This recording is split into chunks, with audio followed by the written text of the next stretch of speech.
রোজা রেখেছি না রেখেছি নামাজে হাজিরি দিয়ে দে।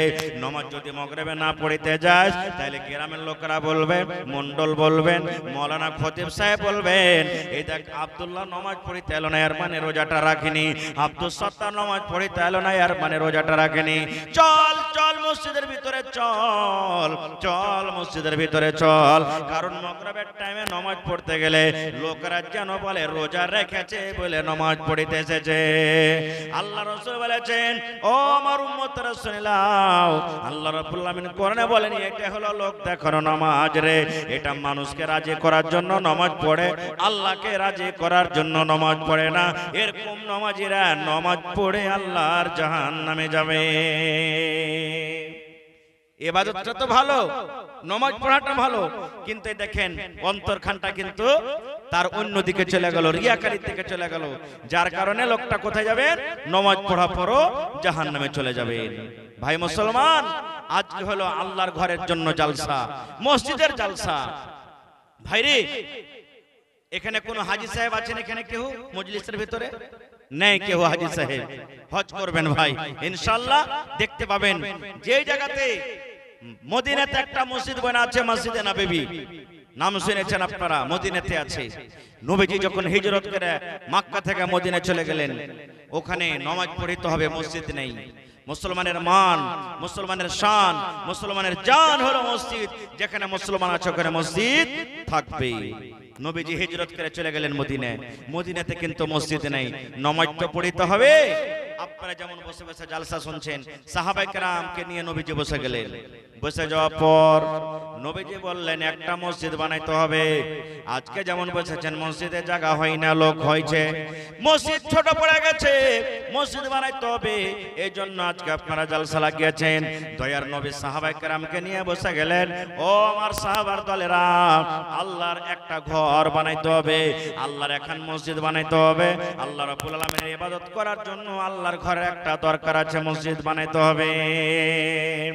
কে আছো তোমরা মসজিদের জন্য জমিন ওয়াকফ করবে, দান করবে? কোন জায়গাতে মসজিদ করতে গেলে ভালো হবে? এই চিন্তা ভাবনা করতে করতে যে জায়গাতে মসজিদ আছে এই জায়গাখানটা কিন্তু পছন্দ হয়ে গেল। সকলের মানুষের বলার পছন্দ হলো যে জায়গাতে মসজিদ হোক। নবীজি বললেন জায়গাটা কার? সাহাবায়ে কেরাম বললেন দুটা ইয়াতিম বাচ্চার। কার জায়গাটা? দুটা ইয়াতিম। ইয়াতিম কাকে বলি? যার বাপ মারা গেছে, ইয়াতিম বাচ্চার জমিন, সাহাল এবং সোহাইল। ইয়াতিম বাচ্চার জমিন। নবীজি বললেন বাচ্চা দুটাকে ডাকো। একজন সাহাবী চলে গেলেন, ও সাহাল সোহাইল, নবী তোমাদেরকে ডাক দিয়েছে, চলো তাড়াতাড়ি করে। বাচ্চা দুটা নবীর যেমনই নাম শোনা, একবারে বাঘের মতন লাফ করে নবীর কাছে হাজির হয়ে গেলেন।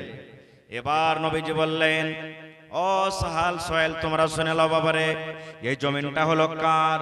ইয়াতিম বাচ্চা দুটা বলছেন, ইয়া রাসূলুল্লাহ আমাদের জমিন। আল্লাহ নবী বললেন, ও সাহাল সোহেল, এই জমিনটাকে তোমরা বিক্রি করবে না, জমিনটা তোমরা বিক্রি করে দাও। ইয়াতিম বাচ্চা দুটা বলছেন, ইয়া রাসূলুল্লাহ আমাদের বিক্রি করার দরকার নাই নবী গো, বিক্রি করব না। এবার নবীজি বললেন, তোমরা বিক্রি যদি চাও করে দাও বাবারে।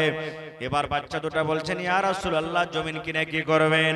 নবী বললেন, বাবারে এই জায়গাতে আল্লাহর ঘর বনবে বাবারে, আল্লাহর ঘর মসজিদ বনবে, যেখানে মানুষ গুনাহ করার পর, পাপ করার পর আল্লাহর দরবারে বলবেন, রব্বানা যালামনা আনফুসানা ওয়া ইল্লাম তাগফির লানা ওয়া তারহামনা লানাকুনান্না মিনাল খাসিরিন। নিজের জীবনের গুনাহটা আল্লাহর সামনে রাখবে, আল্লাহ রাব্বুল আলামিনের ইবাদত বান্দেগি করার জন্য এখানে একটা মসজিদ বনবে। বাবারে তোমরা মসজিদের জন্য জমিন খানা বিক্রি করে দাও। ইয়াতিম বাচ্চা দুটা বলছেন, ইয়া রাসূলুল্লাহ আমরা মসজিদ বিক্রি করব না গো নবীজি, মসজিদ বিক্রি করার দরকার নাই, আমরা মসজিদ বিক্রি করব না। এবার ইয়াতিম বাচ্চা দুটার ঈমানের জাজবা দেখেন। এই আমার ভাইরা মায়েরা খালারা শুনেন, ইয়াতিম বাচ্চা দুটা বলছেন, ইয়া রাসূলুল্লাহ আপনি যখন আল্লাহর ঘর বানাবেন, মসজিদ বানাবেন নবী গো, আমরা দুটা ইয়াতিম ভাই, আমরা এই জমিনটা বিক্রি করব না। আমাদের বাপ দুনিয়া থেকে চলে গেছেন, বাপ দুনিয়াতে নাই, দুনিয়া থেকে চলে গেছেন। আব্বার জন্য আমরা দুটা ভাই মসজিদটাকে দান করে দিলাম, জমিনটাকে ওয়াকফ করে দিলাম। এই জমিনের টাকা লাগবে না, এই জমিনটা বিক্রি করব না। আমরা দুটা ভাই আল্লাহর ঘর ঘরের জন্য এই মসজিদটাকে আমরা দান করে দিলাম। নারে তাকবীর, দান করে দিলাম। নবী বললেন না তোমরা বিক্রি করে দাও বাবারে, তোমাদের দান লাও হবে না। ইয়াতিম বাচ্চা দুটো কাঁদছেন আর বলছেন ইয়া রাসূলুল্লাহ, কেমন কথা বলছেন নবী গো, আমাদের দান নেবেন না কেন? আমাদের পাপ নাই বলে হ্যাকারত করেছেন, আমরা দুটো ইয়াতিম বাচ্চা বলে হ্যাকারত করছেন নাকি আপনি আমাদের দান নেবেন না?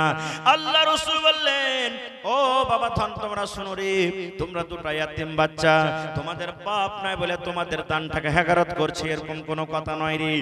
এই বাবা তোমরা শোনো, তোমরা এখনো ছোট হয়ে আছো, এখনো তোমরা ছোট হয়ে আছো, সাবালক হওনি।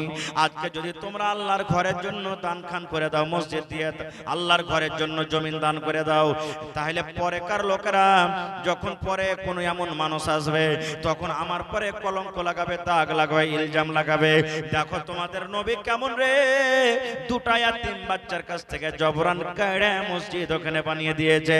না রে বাবা, তোমরা এই জমিনটাকে বিক্রি করে দাও যেন পরে কার লোকেরা আমার পরে দাগ লাগাইতে না পারে।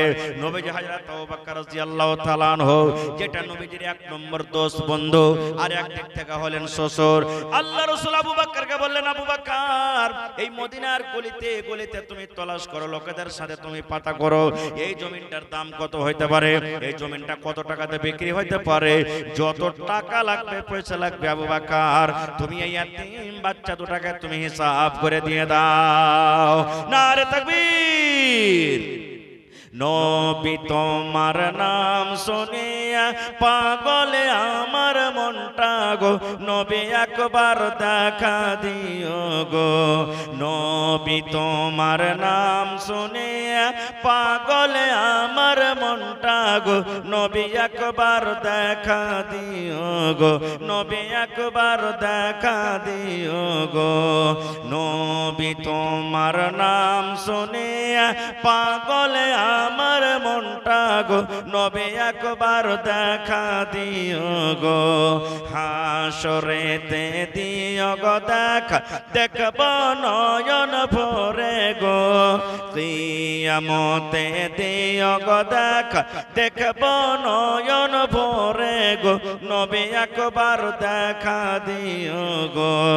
নবীর প্রেমে পাগল হইয়া ঘর বাড়ি ছাড়িলাম গো, নবী একবার দেখা দিও গো, নবী একবার দেখা দিও গো। নারে তাকবীর। আর একটা হাদিস শুনলেন, সাহাবায়ে কেরাম কিভাবে দানের কুরবানি করেছেন, মালের কুরবানি করেছেন। আল্লাহ রাসূল একদিন বললেন দান করো তোমরা, নবীজি বললেন দান করো। সাহাবায়ে কেরাম দানে পাল্লাপাল্লি লাগিয়ে দিলেন। মেলা জায়গাতে দেখতে পাওয়া যায়, এই আমি ৫,০০০ দেন তুই কেন ১০,০০০ দিবি না, আমি ২,০০০ দেন কেন তুই ৩,০০০ দিবি না, এরকম মেলা জায়গাতে দেখতে পাওয়া যায়। আল্লাহর রাসূলের একজন সাহাবী হযরত উমর রাদিয়াল্লাহু তাআলা আনহু মজলিসে ছিলেন। নবী যখন বললেন দান করো, সেই উমর রাদিয়াল্লাহু তাআলা আনহু বলছেন জীবনে কোনোদিন আবু বকরকে দান করে জিততে পারেনি, আজ আবু বকরকে দান করে জিতবো। এই দেখেন অন্তর জেগে গেল, আজ আবু বকরকে দান করে জিতবো। হযরত উমর বাড়ি চলে গেলেন, হিসাব করতে লাগলেন। মালের হিসাব করতে করতে মালকে দুই ভাগে ভাগ করলেন। এক ভাগ মাল নিজের বাড়িতে রাখলেন আর এক ভাগ মাল আল্লাহর নবীর দরবারে হাজির করে দিলেন। আর মনে আশা আজ আবু বকরকে দান করে জিতবো। সব সাহাবায়ে কেরাম দান করলেন। পরে হযরত আবু বকর বাড়ি গেলেন।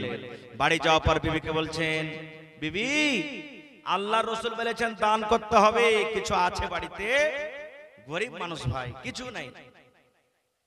বিবি তখন বাড়ি ঘর দেখা পর বলছেন, স্বামী গো 1.5 কিলো মতন যাও কিংবা যাওয়ের আটা আছে, তাছাড়া বাড়িতে কিছু নেই।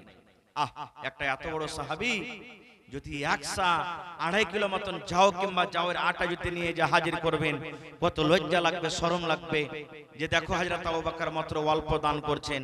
তখন ওই চাদরে এরকম ভাবে দান কোটাকে নিয়ে বেড় দিয়ে যেন কোনো লোক দেখতে না পায়, যে ঢেরিতে দান রাখা আছে ওই ঢেরিতে নিয়ে যা ঢেলে দিলেন। ভাই সমস্ত লোকের যখন দান করা হয়ে গেল, এইবারে নবীজি খবর লিখেন, আব্দুর রহমান তুমি কি দান করেছো বাবা? নবীজি তলাশ নিচ্ছেন। আর উমর ফারুক মনে মনে চিন্তা, আজ তো আবু বকরকে দান করে জিতবো। আহা, এবার নবীজি আব্দুর রহমানকে বলছেন, আব্দুর রহমান তুমি কি দিয়েছো বাবা? আব্দুর রহমান বিন আওফ বলছেন, ইয়া রাসূলুল্লাহ আমি 1000 কিলো খাজুর দান করে দিয়েছি নবী গো। কতটি? 1000 কিলো খাজুর। ওসমান তুমি কি দিয়েছো বাবা? নবীজি আমি ওসমান 200 উট, 700 ঘোড়া, 29.5 কিলো চাঁদি এবং 5.5 কিলো সোনা আমি দান করে দিয়েছি। কত টাকা হবে বুঝে দেখেন। এবার নবীজি উমারকে বলছেন, উমার তুমি কি দিয়েছো রে বাবা? হযরত উমার বলছেন, ইয়া রাসূলুল্লাহ আল্লাহ নবী গো আমি মালকে 2 ভাগে ভাগ করেছি নবী গো। মালকে 2 ভাগে ভাগ করে 1 ভাগ মাল আমি বাড়িতে রেখেছি, আর 1 ভাগ মাল আপনার সামনে আমি হাজির করে দিয়েছি। এই করতে করতে নবীজি আবু বকরকে বলছেন, আবু বকর তুমি কি দিয়েছো বাবা? আহা, আবু বকরের জবাব শুনেন, এরকম কোন মায়ের বেটা জন্ম নেয়নি যে হযরত আবু বকরের মতন উত্তর দিতে পারবে। হযরত আবু বকর বলছেন, ইয়া রাসূলুল্লাহ কি আমি দান করেছি এটা আমাকে জিজ্ঞাসা না করে নবী গো কি দান করেছি আর আমার ছেলে মেয়ের জন্য বাড়িতে কি রেখেছি এটা জিজ্ঞাসা করে। এবার নবীজি বলছেন, আবু বকর তুমি এই জায়গাতে কি দান করেছো আর বাড়িতে তোমার ছেলে মেয়ের জন্য কি রেখেছো বলো। এবার হযরত আবু বকর রাদিয়াল্লাহু তাআলা আনহু বলছেন, ইয়া রাসূলুল্লাহ আল্লাহর নবী গো আল্লাহ এবং আল্লাহ রাসূলকে আমার বাড়িতে রেখে, আল্লাহ এবং আল্লাহ রাসূলকে আমার বাড়িতে রেখে যা ছিল নবী গো সমস্ত মাল আমি আল্লাহর রাহে কুরবানি করে দিয়েছি, হাজির করে দিয়েছি। নবীজি আল্লাহ এবং আল্লাহ রাসূলকে আমার বাড়িতে শুধু রেখেছি, আর রাখা পর যা মাল ছিল সমস্ত মালকে আমি আপনার সামনে হাজির করে দিয়েছি। হযরত ওমর ফারুক দাঁড় হয়ে গেলেন, ইয়া রাসূলুল্লাহ মনে খুব আশা ছিল, বুক ভরা আশা নিয়ে আমি বসেছিলাম, আজকে আবু বকরকে দানকে জিতবো, আজকে আমি আবু বকরকে দান করে জিতে নেব। কিন্তু নবী গো আজকে আমি ওমর এত মাল দিয়ে আবু বকরকে দান করে আমি জিততে পারলাম না। আমি ওমর হাফ মাল বাড়িতে রেখেছি আর হাফ মাল আল্লাহ নবীর দরবারে হাজির করে দিয়েছি, আর হযরত আবু বকর নিজের সমস্ত মাল আল্লাহ এবং আল্লাহ রাসূলকে বাড়িতে রেখে সমস্ত মাল আল্লাহর রাহে হাজির করে দিয়েছেন। এই জন্য আবু বকর পূর্ণ নেকি পেয়ে গেল। আজকে আমি আবু বকরকে দান করে জিততে পারলাম না। ভাইরে মেলায় কথা আছে বলার, ওয়াজ নসিহত শুনতে চাইলে ইনশাআল্লাহ আপনাদেরকে আরো শোনাবো। তবে দেখি আল্লাহর ঘরের জন্য আজকে কোন এমন আল্লাহওয়ালি কেউ এমন আছেন এই মসজিদে 1 কাঠা কিংবা 1 ডিসমিল জমিন দান করতে পারবেন? মসজিদের আশেপাশে থাকলে লাগিয়ে দেন, না আছে মাঠে কোন জায়গাতে চষত হোক বসত হোক ডোগা হোক দহা হোক 1 ডিসমিল কিংবা 1 কাঠা জমিন দান করেন। মাওলানা যা টাকা হবে বিক্রি করে আমি আল্লাহর